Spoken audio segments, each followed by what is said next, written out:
Hello there, it's GrandGateGuardian again, and I'm going to give a tutorial on how to make on a deck, more not basically on a deck, but more on strategies to do when you're in some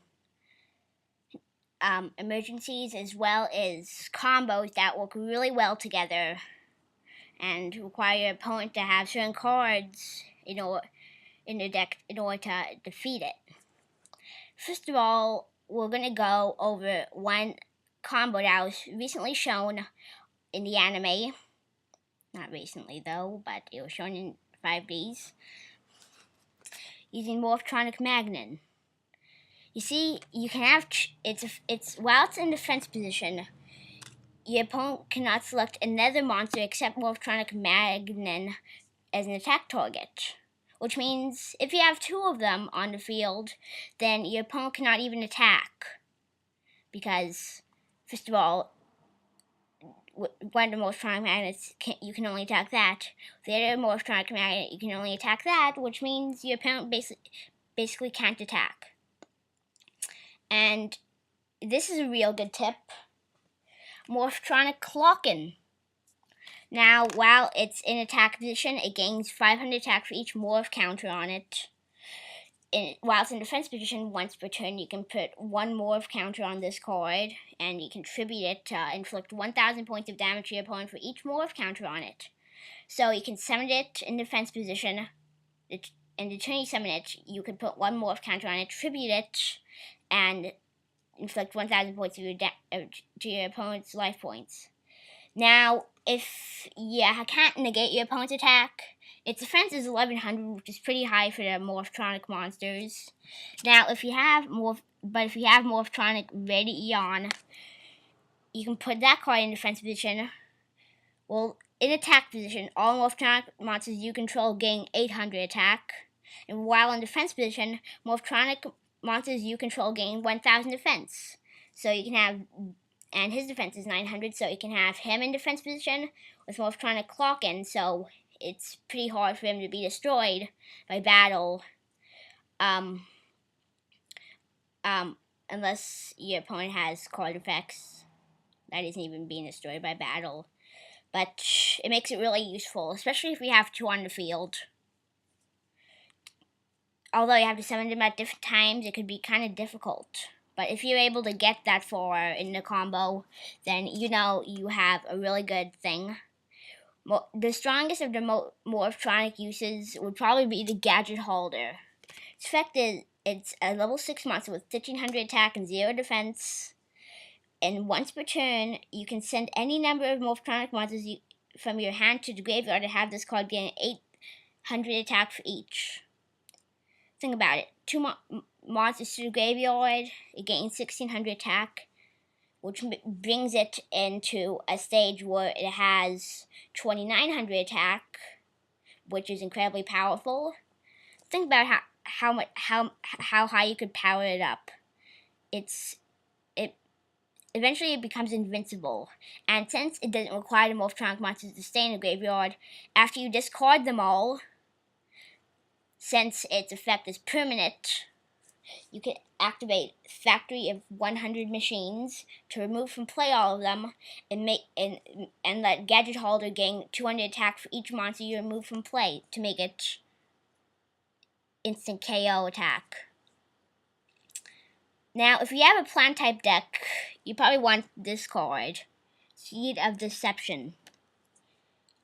It's a very useful card. Thus, it also works well if you activate after you use these. When it's a Bionicle Girl, something like that.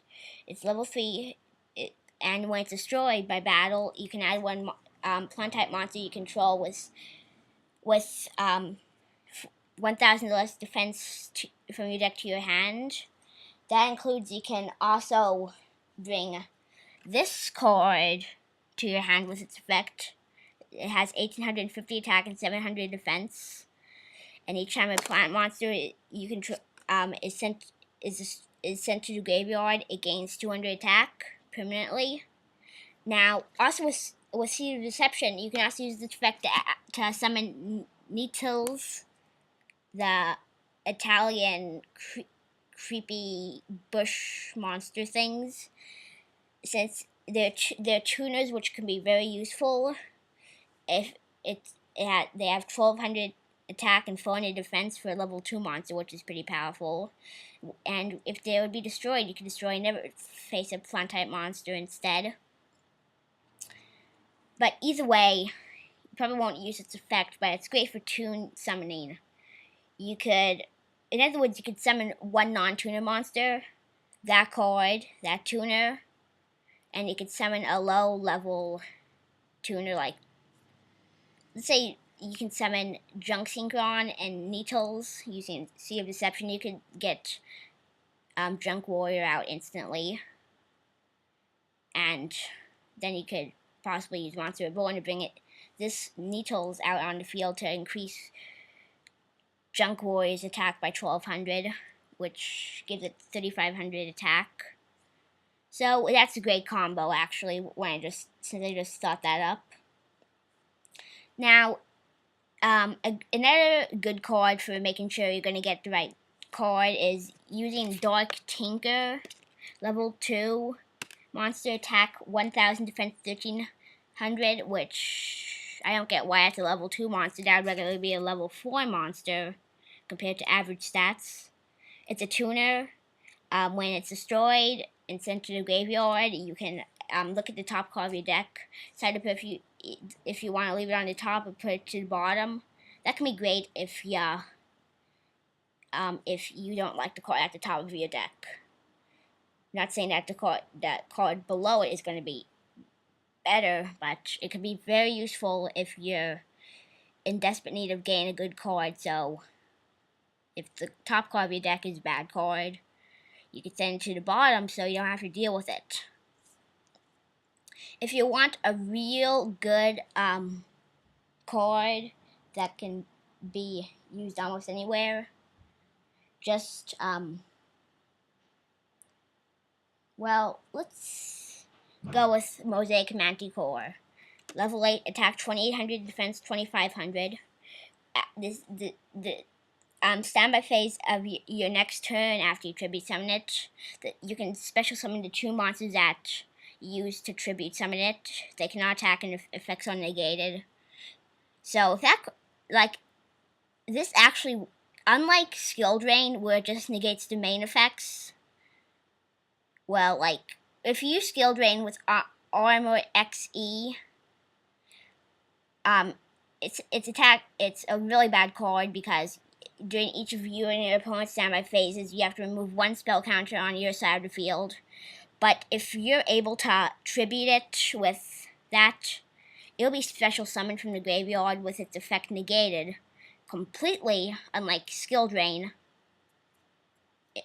I don't get why it doesn't work that way, but when it's special summoned with its effect negated, it negates every single effect of it, so you don't have to remove spell counters. Sure, it can attack, but it'll block your opponent's most powerful monster since it's so strong. That'll be it for now because this video is starting to get too long. And that is just a little tip for making decks with newer monsters. I'm going to stop at 9 minutes. Bye.